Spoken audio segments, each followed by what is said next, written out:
Abangan, Paulo, may panibago na namang photoshoot. Ano kaya ito? Kimi, so proud.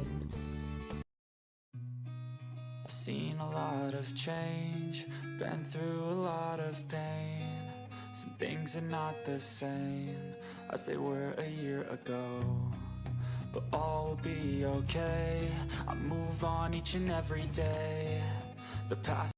Simula nga ng makatambal ng multi-awarded actor na si Paolo Avellino, ang katandem niyang si Kim Chiu ay tila ba umaapaw na rin ang blessings na natatanggap ng aktor, na tila nahahatak at nahahawa na ni Kimi.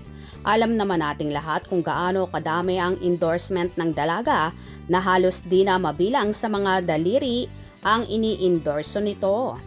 Nagbahagi nga si Paulo sa kanyang Instagram ng short video kung saan tanging Pau Abilino lang ang makikita sa caption nito at larawan kung saan black and white ang naturang photo na yon at nakatalikod pa nga si Paulo.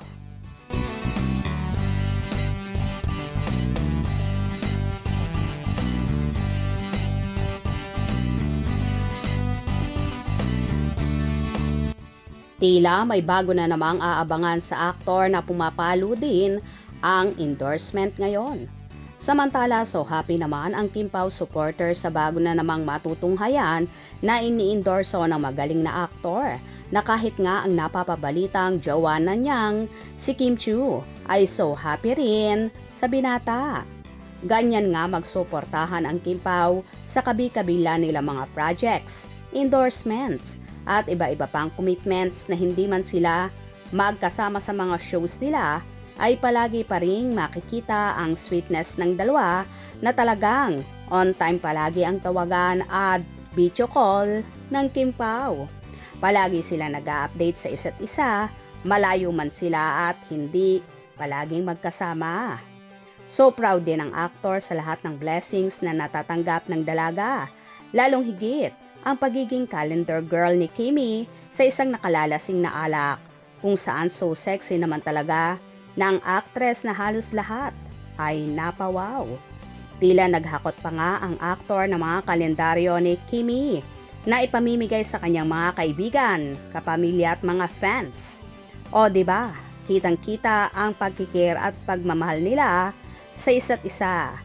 Sana naman soon umami na ang Kim Pao sa publiko para mas lalong masaya ang kanilang supporters. Pero kung di pa nila ito gawin, okay lang naman dahil gusto lang siguro ng Chiu Pao na maging pribado ang kanilang relasyon para walang mga epal na makisawsaw at makigulo pa sa kanilang natatanging pagmamahalan. Anyway, congratulations Paulo kung ano man niyang bagong blessings na dumating sa'yo. Hope you enjoyed. Please subscribe for more info.